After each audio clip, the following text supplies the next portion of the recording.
అట్లనే అయోగ్యురాలు ఎన్నికలైన దాన్ని. అయితే దేవుడు ప్రతిది కూడా మనుషులు తృణీకరించిన వారిని దేవుడు హెచ్చిస్తాడండి. మనుషులైతే ఏదైనా మనుషులు పైరూపాన్ని చూస్తారు, కానీ దేవుడు హృదయాన్ని చూస్తాడని మరి చెప్తున్నాడు కదండి. మరి దాన్ని బట్టి మనుషులు తృణీకరించిన వారిని దేవుడు హెచ్చిస్తాడు. అట్టి రీతిగా మరి బైబిల్ గ్రంథంలో ఒక భక్తుడు ఉన్నాడు. మరి దావీదు మీకు అందరికీ తెలుసు కదండి. మరి యెషయా కుమారుడు. మరి 8 మందిలో కనిష్ఠుడైన మరి దావీదు గారిని గురించి మరి ఎందుకంటే ఆ భక్తుడి గురించి మాట్లాడడానికి ఇక్కడ నిలబడి చెప్పడానికి నాకైతే యోగ్యత లేదు. కానీ మరి దైవజనులు ఇచ్చిన మరి అవకాశాన్ని బట్టి నేను ఆ దైవజాన్ని బట్టి మరి ఆ దాసుని మీకు మాట్లాడుచున్నాను. అయితే దావీదు గారు మరి యెషయా కుమారుడైన మరి 8వ కుమారుడు, చిన్న కుమారుడు అండి. మరి సౌలు మరి రాజుగా ఉన్నప్పుడు మరి ఆ సౌలు గురించి సమూయేలు వెళ్తాడనమాట. యెషయా దగ్గరికి వెళ్ళి తన్ని అభిషేకించడానికని వెళ్తాడు. సౌలుని పంపిస్తాడనమాట, సమూయేలు పంపిస్తాడు. అయితే అప్పుడు యెషయా దగ్గరికి సమూయేలు వెళ్తే నేను ఇలాగా రాజుని ఎన్నుకోవాలనుకుంటున్నాను చెప్పినప్పుడు సమూయేలు తీసుకుంటే నాకు 8 కుమారులు అని చెప్తారు. అయితే మొదట పెద్ద కుమారుని ఎలియాబుని పిలుస్తారనమాట. తర్వాత అతని మీద తైలము పోద్దామని అనేసరికి అప్పుడు యెహోవా దేవుడు కాదు, ఇతను కాదని చెప్తాడు.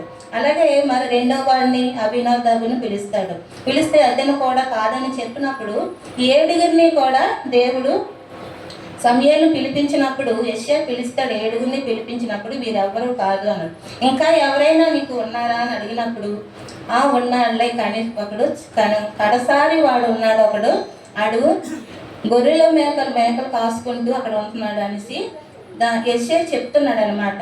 చూడండి, ఎందుకంటే ప్రతి తల్లిదండ్రులకి కూడా నేను చూస్తున్నంతలోని ఒక 4 బిడ్డలు ఉన్నారంటే, ఒక ఇద్దరిని బాగా ప్రేమిస్తారు, వాళ్ళని ప్రేమిస్తారు. కానీ ఈ ఇద్దరి మీద ఉన్న ప్రేమ ఆ ఇద్దరి మీద ఉండదండి. అట్టి రీతిగానే యెషయా గారు కూడా మరి ఆ విధంగా మరి తన దావీదుని మరి అంత చిన్న చూపుగా మరి ఉంచాడేమో అనేసి నేను అనుకుంటున్నానండి, మరి నా చిన్న జ్ఞానం బట్టి. అయితే అట్టి రీతిగా కడసారి వాడు ఉన్నాడు అనేసి మరి యెషయా చెప్పినప్పుడు అతను పిలిపించమని సమూయేలు మేము ఇక్కడే కూర్చుంటామని చెప్పేసి యెషయాని అక్కడ దావీదుని పిలుచుకొని రమ్మంటాడు అనమాట. దావీదు పిలుచుకొని రమ్మని వచ్చినప్పుడు ఇతడే నేను ఎన్నుకుంటున్నాను అనేసి యెహోవా దేవుడు మీరిని కోరుకొనలేదని చెప్పి అప్పుడు 16వ అధ్యాయంలోని 8 నుండి మనం చదివినట్టయితే ఆ అధ్యాయం అంతా చదివినప్పుడు అతన్ని పిలిపించి లోపలికి తీసుకొని వచ్చెను. అతడు ఎర్రని వాడును, చక్కని నేత్రము గలవాడును, చూటుకు సుందరి వాడినే అయ్యుండెను. అంటే యెషయా దావీదు చూడండి ఎంతో అందగాడు, చక్కని నేత్రము గలవాడు, సుందరి వాడినే ఉండేనండి. అతడు రాగానే కోరుకున్నవాడు ఇతడే. నీవు లేచి సమూయేలు తైలపు కొమ్మును తీసి వాని సహోదరుల ఎదుట వాడిని అభిషేకం చేసెను. చూడండి, దేవుడు అప్పుడు ఇతను రాగానే ఇతనే నేను కోరుకున్నవాడు అని చెప్పి తన సహోదరుల ఎదుటనే దావీదుని అభిషేకించాడండి.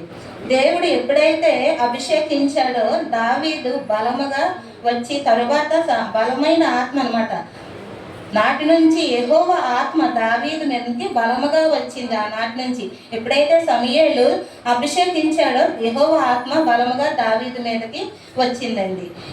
అప్పుడు అటు నుండి యెహోవా ఆత్మ వచ్చినప్పుడు యెహోవా ఆత్మ సౌలును విడిచిపోయి యెహోవా ఎదురు దురాత్మ ఒకటి వచ్చింది.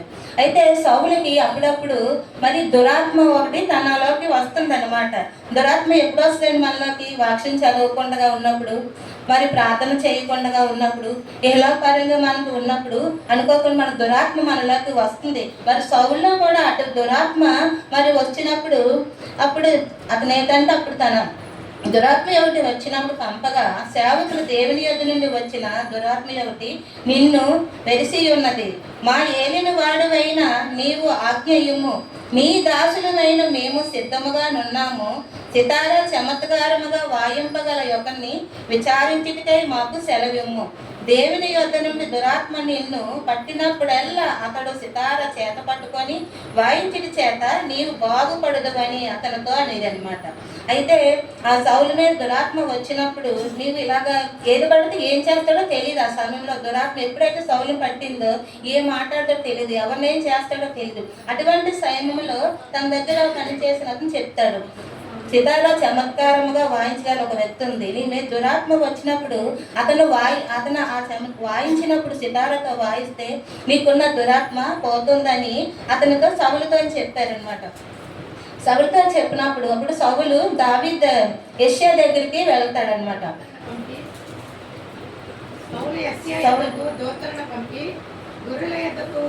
నీ కుమారుడైన దావీదు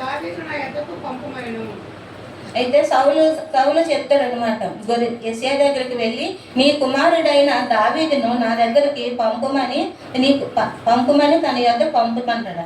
అప్పుడు యెషయా తన గార్ధముల మీద రొట్టెలను ద్రాక్షరసము తిత్తిని ఒక మేక పిల్లను వేయించి తన కుమారుడైన దావీదు చేత సౌలు వద్దకు పంపాడు అనమాట.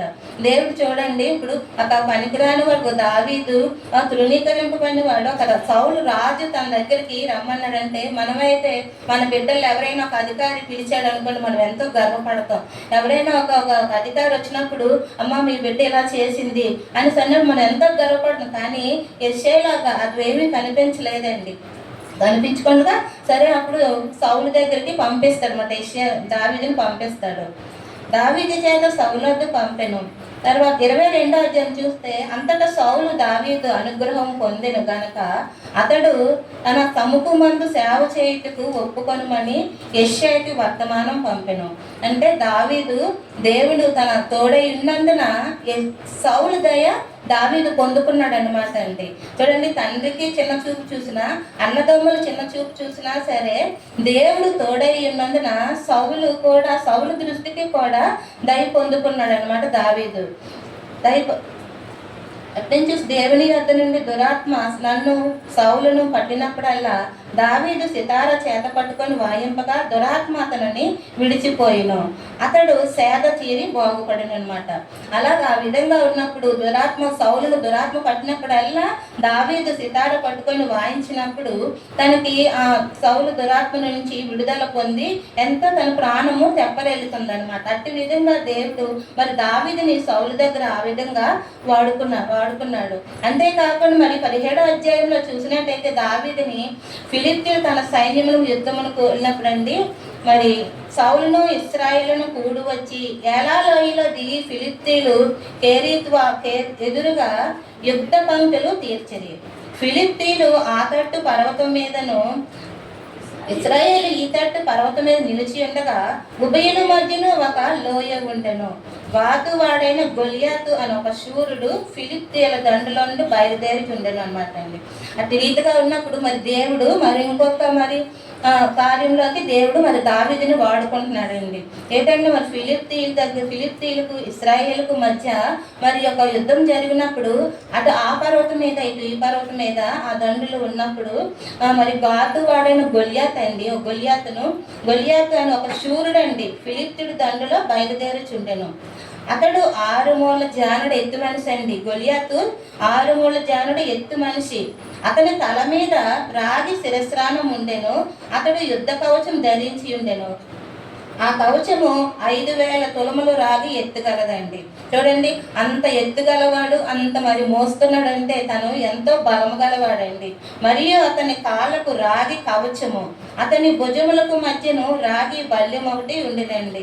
మరి తన శరీరం అంతా ఒక ఎంతో మరి అన్నీ ఉన్నాయండి. బల్యం ఉంది, మరి ఈటికార చేత పట్టుకొని ధోని అంత పెద్దది, మరియు అతని ఈటి ఒకటి 600 తులములు ఇనుములు ఎత్తుగలదండి. ఒకడు డాలును మోయిచు అతనిని ముందర పోవుచుండెను. అతడు నిలిచి ఇశ్రాయేలు దండువారిని పిలిచి యుద్ధ పంక్తులు తీర్చుటకై మీరు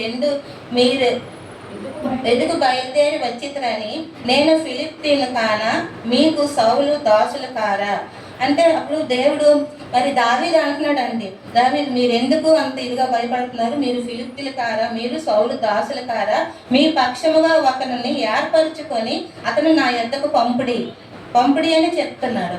అతడు నాతో పోట్లాడి నన్ను చంపగలిగిన ఎడ్ల మేము మీకు దాసులమగుదుము. నేను అతను జయించి చంపిన ఎడ్ల మీరు మాకు దాసులని గొలియాతు మరి మాట్లాడుతున్నాడు అనమాట. పంపించండి, మేము గెలిస్తే మీకు నేను దాసులం అవుతాము, మీరు మాకు గెలిస్తే మీరు మాకు దాసులు అవుతారని గొలియాతు మరి యుద్ధంలో ఎంతగానో మరి మాట్లాడుతున్నాడు. అప్పుడు ఆ దినమున ఇశ్రాయేలు సైన్యమును తిరస్కరించుచున్నాను, ఒకరిని నియమించిన ఎడల వాడును నేనును పోట్లాడతామని ఆ ఫిలిష్తీయులు చెప్పవచ్చును. సౌలును ఇశ్రాయేలు అందరూ ఆ ఫిలిష్తీయుని మాటలు విన్నప్పుడు బహు భీతులయ్యారట. ఎందుకంటే గొలియాతు ఆ మాటలు ఆడుతుంటే అయ్యో మేము ఓడిపోతామేమో, మేము వాళ్ళకి మరి దాసులుగా ఉండాల్సి వస్తుందని ఎంతో భీతులయ్యి భయపడిపోతున్నారనమాట. అయితే దావీదు యోధా బెత్లెహేమీయుడగు ఎఫ్రాతీయుడైన యెష్షై అనువాని కుమారుడు. యెష్షైకి 8 కుమారులుండిరి. అతడు సౌలు కాలమందు ముసలివాడై ఉండును. అయితే యెష్షై యొక్క 3 కుమారులు యుద్ధమునకు సౌలు వెంటను పోయి ఉండేది. చూడండి, అయితే మరి దావీదు కన్నా ముందే 3 కుమారులు యుద్ధంలో ఉన్నారండి. ముగ్గురు ఉన్నారు. ఎలియాబు 2వ వాడు, అబీనాదాబు 3వ షమ్మా.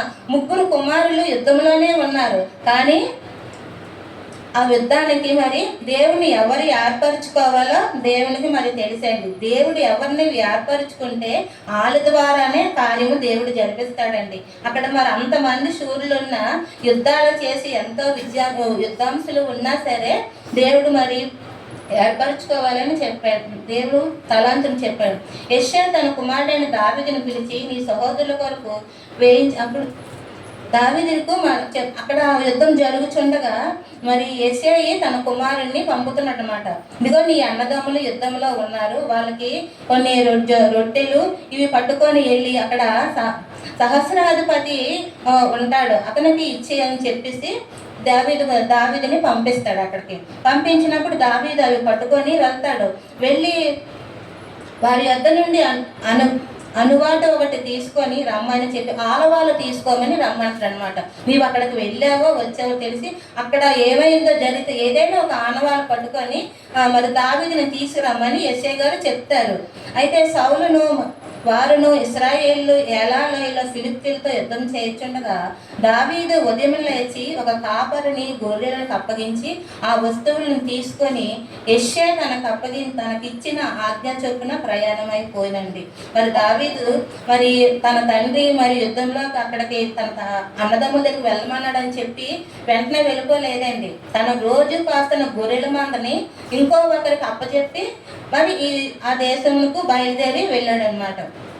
యుద్ధం చేయుచుండగా దావీదు ఉదయం వెళ్ళాడు ప్రయాణం. అయితే అతడు ఉదయం వరకు వచ్చినప్పుడు వీరిని పంక్తులుగా చేరి జయమని అనుచు యుద్ధము సాగుచుంటారన్నమాట. దావీదు అక్కడికి వచ్చేసరికి యుద్ధ పంక్తులుగా చూసి జయం పెద్దగా కేకలు పెడుతున్నారనమాట. అక్కడ యుద్ధం జరుగుతుంది. అయితే దావీదు తాను చెప్పిన వస్తువులను సామాగ్రిని కనిపెట్టుకొని అతను వశము చేసి వారు ఎలుగెత్తి సైన్యంలో వచ్చి కుశల ప్రశ్నలు సహోదరులను అడిగాను. అయితే అందులో నా యుద్ధములు జరుగుతుండగానే అటువంటి గొడవల్లోనే అన్నదమ్ముల దగ్గరికి వెళ్ళి కుశల ప్రశ్నలు వేస్తున్నాడు. ఎలా ఉంది ఏంటి అని అడిగినప్పుడు వాళ్ళ అన్నదమ్ములు ఏమి మాట్లాడలేదండి. అయితే అతడు వారితో మాట్లాడుచుండగా గాతు ఫిలిష్తీయుడైన గొలియాతును శూరుడు ఫిలిష్తీయుల సైన్యంలో నుండి వచ్చి పై చెప్పిన మాటల చొప్పున పలుకగా దావీదు వినును. ఇందాక మాకు చెప్పాడు కదండి, అవే మాటలు మళ్ళా పలుకుతున్నాడు అనమాట. మీరు ఓడిపోతే మాకు దాసులు అవుతారు, మేము ఓడిపోతే మేము మీకు దాసులు అవుతాము అని మళ్ళా గొలియాతు మళ్ళా చెబుతున్నప్పుడు దావీదు చెవులు ఆ మాటలు వినబడ్డాయి. దావీదు వినును. అప్పుడు ఇశ్రాయేలు అందరూ ఆ మనుషుని చూచి మిక్కిలి భయపడి వాని ఎదుటి నుండి పారిపోగా ఇశ్రాయేలులో అక్కడికి వచ్చిచున్న ఒక మనిషిని చూస్తే నిజముగా ఇశ్రాయేలు తిరస్కరించుటకై వాడు బయలుదేరుచున్నాడు. వానిని చంపిన వానికి రాజు బహుగా ఐశ్వర్యము కలుగజేసి తన కుమార్తెను ఇచ్చి పెండ్లి చేసినని తండ్రి వారిని ఇశ్రాయేలుతో చెప్పినమాట. అయితే ఈ యుద్ధం చేసిన వానికి మరి బహుమతి అంటే అక్కడ ఒక అతను చెప్తున్నాడు, బహుమతులు ఏమిస్తాడంటే బహు ఐశ్వర్యము మరి తన కుమార్తెను కూడా ఇచ్చి పెండ్లి చేస్తాడని చెప్పి వారిని ఇశ్రాయేలు స్వతంత్రులుగా చేస్తానని దావీదు చెప్పాడు. అప్పుడు దావీదు జీవం గల దేవుని సైన్యములను తిరస్కరించి తొలగించుటకు ఈ సున్నతులైన ఫిలిష్తీయుడు ఎంతటి వాడు అని దేవుడు మరి దావీదు అంటున్నాడు అనమాట.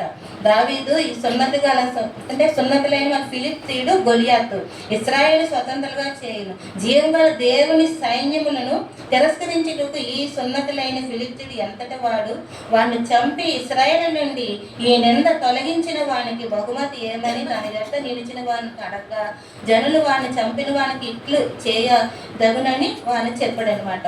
అంటే తనతో యుద్ధం చేసి గెలిచిన వానికి తన కుమారుని నుంచి పెళ్లి చేస్తాడు, మరి బహు ఐశ్వర్యం ఇస్తాడు అని తనకి చెప్పి ఉంటాడు. అటు తర్వాత మాట్లాడి వారి తనకి పెద్దన్న యొక్క ఎలియాబుతో వెలుచుండగా ఎలియాబునకు దావీదు మీద కోపం వచ్చి అతనితో నీవిక్కడికి ఎందుకు వచ్చితివి, అరణ్యములకు నీ చిన్న గొర్రె మందను ఎవరి వశం చేసితివని తన పెద్దన్న దగ్గరికి వెళ్ళి అడిగినప్పుడు వాళ్ళ అన్న కూడా చిరాకుతో చిన్న చూపుతో నువ్వు ఇక్కడ ఎందుకు వచ్చావు, నువ్వు ఇక్కడికి నీకేం పని, మరి నీకు గొర్రె మంద ఉంది కదా, ఆ మందని ఎవరికి అప్పచెప్పావు, ఆ మంద మరి ఏటైందని చెప్పేసి తన అన్న తనని మరి గసురుకుంటున్నాడండి. అయితే అతనితో నీవెక్కడ నీకెందుకు వచ్చితివి, అరణ్యములో ఈ చిన్న గోరి మందను వశము చేసివి, నీ గర్భమును నీ హృదయము చెడుతనమును నేను ఎరుగుతును, యుద్ధము చూచిటకే కదా నువ్వు ఇక్కడికి వచ్చితివి అని ఎలియాబు గారు అన్నారు. అందుకు దావీదు నేనేమి చేసితిని, మాట మాత్రం పలికితనని చెప్పి అతని యొద్ద నుండి తిరిగి మరి ఆ ప్రకారమే అడుగ్గా జనులు వారికి అదే ప్రకారం ప్రత్యుత్తరం ఇచ్చారనమాట. తన అన్నను అక్కడ అడిగినప్పుడు తనకు ఆ జవాబు చెప్పి కానీ మరి అక్కడి నుంచి వచ్చి మరి కదిలి మరి ఇంకొకరిని కూడా అడిగాడు. ఇంకొకరిని అడిగి అదే ప్రకారము దావీదు మరి ఇంకొకరిని అడిగినప్పుడు అదే రీతిగా మళ్ళీ జవాబు చెప్పాడనమాట. 31వ అధ్యాయం చూస్తే దావీదు చెప్పిన మాటలు నలుగురికి తెలియగా జనులు ఆ సంగతి సౌలుతో తెలియచెప్పిరి గనుక అతడు దావీదును పిలవనంపెను. ఈ ఫిలిష్తీయుని ఎవరి మనసును కృంగ నిమిత్తము లేదు, మీ దాసుడునైన నేను వానితో పోట్లాడుదనని దావీదు సౌలుతో అనగా సౌలు ఈ ఫిలిష్తీయుని ఎదుర్కొని వానితో పోట్లాడుటకు నీ బలము చాలదు అని చెప్పాడు అనమాట. అప్పుడు ఈ దావీదు మరి అక్కడ ఇక్కడ అలాగ అంటున్నాడు కదండి, ఈ ఫిలిష్తీయుడు సున్నతులేని ఫిలిష్తీయుడు ఏమాత్రము నేను అనేసి ఎక్కడైతే నలుగురు ముగ్గురు దగ్గర అనడము సౌలు దగ్గర అనడం వింటాడండి. అయితే తన కోసము సౌలు దగ్గర దావీదు గురించి చెప్తాడు. ఈ దావీదు చిన్నవాడు తను ఎదుర్కొంటానని తనతో యుద్ధం చేస్తానని మరి అంటున్నాడని చెప్పినప్పుడు మరి సౌలు ఆ బిడ్డని మరి దావీదుని దగ్గరికి తీసుకురామని చెప్తాడనమాట. ఈ ఫిలిష్తీయుని ఎవరును మిమ్మల్ని కృంగ నిమిత్తము లేదు, మీ దాసుడనైన నేను వానితో ఫిలిష్తీయుని ఎదుర్కొని వారితో పోట్లాడుట నాకు బలము చాలదనేసి సౌలు చెప్పినప్పుడు సౌలు చెప్తాడండి, బాలుడు వాడు బాల్యము నుండి యుద్ధాభ్యాసము చేసిన వాడని దావీదుతో అనెను. నీవు చిన్న బాలుడు, నీకు ఇంకా ఏమీ తెలియదు. అయితే గొలియాతు అయితే అతను బాల్యము నుండే విద్యాభ్యాసము చేసిన వాడు, అతను బలవంతుడు, అతని ముందు నువ్వు సరిపోవు అనేసి సౌలు మరి దావీదుతో చెప్తాడండి. అయితే దావీదు అంటాడనమాట, నేను అరణ్యంలో నా గొర్రె మందలు మేపినప్పుడు సింహమును నేను నా ఈటకాలతో ఎదుర్కొన్నాను, ఎలుగుబంటి రాకుండా నా మందలు ఎత్తుకోకుండా నేను కాచి కాపాడినంత జీవం గల దేవుడు నాకు తోడై ఉన్నాడు. ఈ ఫిలిష్తీయుడైన సున్నతులైన ఫిలిష్తీయుడితో నేను పోరాడినప్పుడు జీవం గల యెహోవా నామం పేరిట నేను పోరాడగలను అనేసి సౌలుతో చెప్తాడనమాట. సౌలుతో చెప్పినప్పుడు సరే అయితే మరి కానీ ఇంతగా మరి తను దావీదు చెప్పినప్పుడు మరి తన మాటను కాదనలేక సౌలు మరి సరే వెళ్ళనేసి చెప్పినప్పుడు సరే వెళ్తాననేటప్పుడు గొలియాతు దగ్గరికి వెళ్తాడనమాట. గొలియాతు దగ్గరికి వెళ్తే మరి ఇంకా కిందగా చూసినట్టయితే 37 సింహం యొక్క బలము నుండి ఎలుగుబంటి యొక్క బలము నుండి నన్ను రక్షించిన యెహోవా ఈ ఫిలిష్తీయుల చేతిలో నుండి కూడాను నన్ను విడిపించినని చెప్పను. అందుకు సౌలు కొమ్ము యెహోవా నీకు తోడై ఉండును గాక అని దావీదుతో చెప్పనండి. అంతగా మరి దావీదు తన్ని మరి అంతగా మరి అడిగినప్పుడు మరి ఇంకేమి చేయలేక మరి దావీదు చిన్నవాడైనప్పటికీ మరి బలహీనుడు అంటే మనుషుల దృష్టిలో బలహీన వాడేనండి, కానీ దేవుని దృష్టిలో బలమైన వాడండి దావీదు. అయితే అట్టి రీతిగా వెళ్ళమని చెప్పినప్పుడు దేవుడు సరే వెళ్తాడు. పిమ్మట సౌలు ఆ యుద్ధ వస్త్రములు దావీదునకు ధరింప చేసి యుద్ధ వస్త్రములు అన్ని ధరింప చేస్తాడండి. కానీ అవి దావీదుకు వాడుక లేదు కదండి. ఎప్పుడూను రాజులైతే అన్ని పెట్టుకుంటారండి, మరి శిరస్త్రాణము, మరి కవచములు ఎన్నెన్నో. ఎందుకంటే వాళ్ళు యుద్ధాలు చేసినప్పుడు వాళ్ళ గుండెకి కానీ తన తలకు కానీ మరి గాయాలు తగులుతాయని చెప్పేసి మరి రాజులు ఎన్నెన్నో మరి అన్ని తగిలించుకుంటారండి. కానీ మరి దావీదు ఎప్పుడు సింపుల్ గా ఉండడం, ఒక కర్ర చేతిలో కర్ర తప్పితే తన గొర్రెలు కాచుకున్నవాడు కనుక తన వాడుకమైన కర్ర ఉందండి. కానీ అవన్నీ పెట్టుకోవడాన్ని దావీదుకి ఊపిరి ఆడట్లేదండి. ఇవన్నీ నాకేమొద్దు, నాకున్న అలా వాడుక ఇదే అని చెప్పేసి అవన్నీ మళ్ళీ తీసివేసి దావీదు యుద్ధానికి రెడీ అవుతాడండి.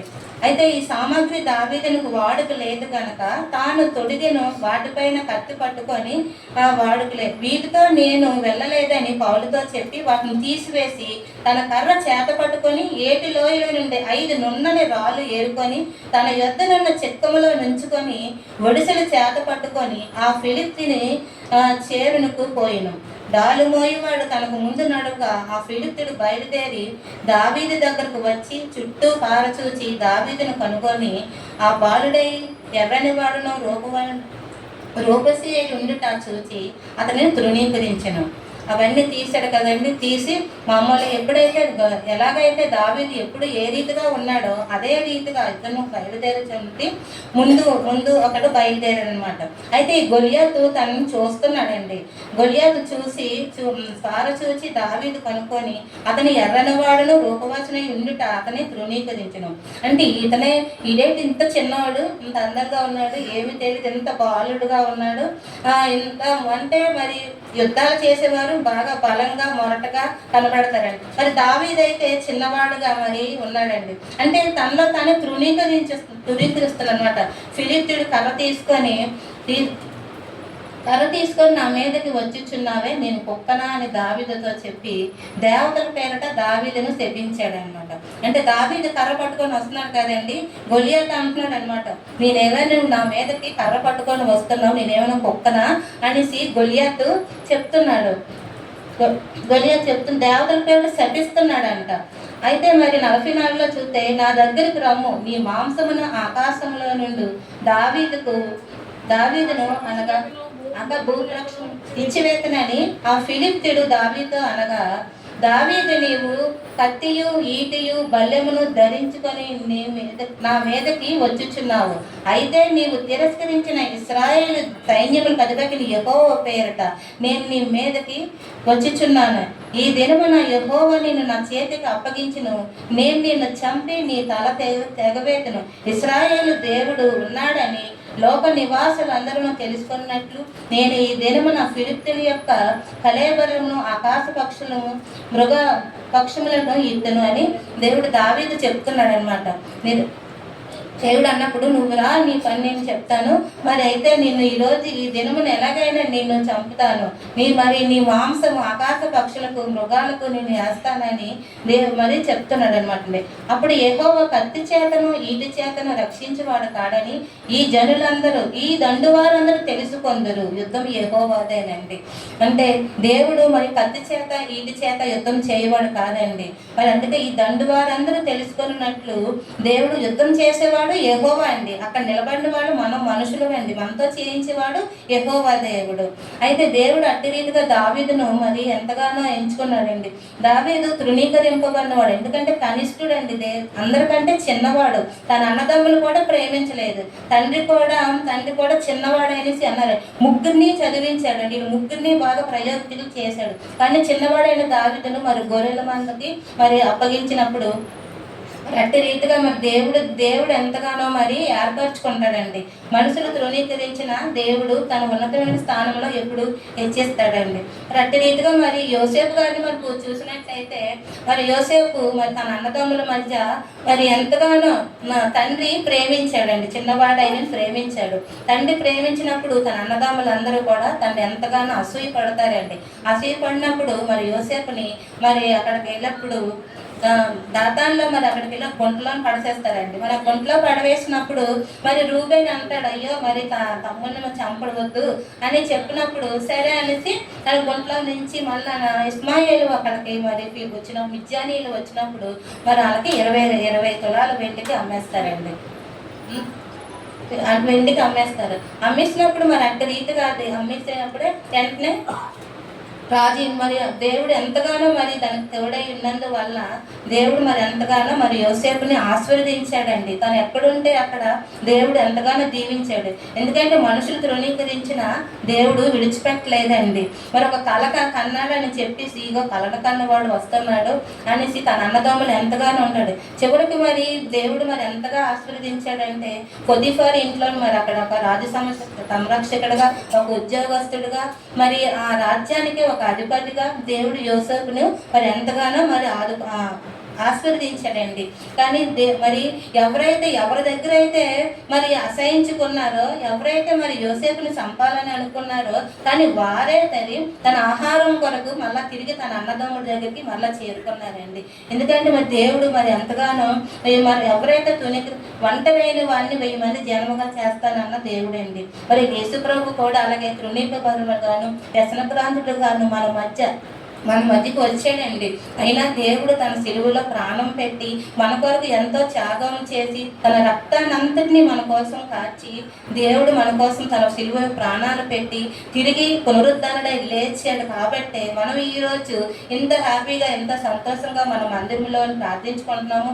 అనేక మనకు సమస్యలు, ఇరుగులు, ఇబ్బందులు, అవమానాలు వచ్చినప్పటికీ కూడా మనం ఎంతో ధైర్యంతో మరి మరి దైవజనులు చెప్పిన మాటలు అవన్నీ మనం ఎంతగానో అవగాహన చేసుకుంటూ మరి ఈ దినం మరి ఎంత అందరూ చేర్చుకున్నామంటే దేవుని కృపేనండి. ఆయన మన కొరకు ప్రాణం పెట్టాడండి. మరి ఆ రక్తంలో మనం వెలపెట్టి కొనుక్కున్నాడండి. ఊరికినే మనము ఇక్కడ సన్నిధిలో లేవండి.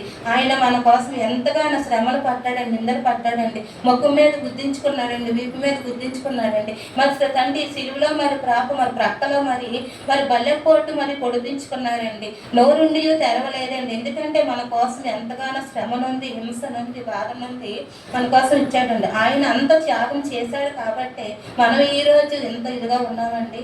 మరి దేవుడికి ఇచ్చి మరి నాకు మహాభాగ్యాన్ని బట్టి నీకు వందనాలు. ఏవైనా మరి వాక్యంలో లోపాలు ఉంటే దయతో మరి క్షమించండి. ఇక్కడ ఉన్నవారు అందరూ పెద్దవాళ్ళు. దేవుడు నాకు ఇచ్చిన అవకాశాన్ని బట్టి వందనాలు చెల్లించుకుంటున్నాను. చక్కని మాట.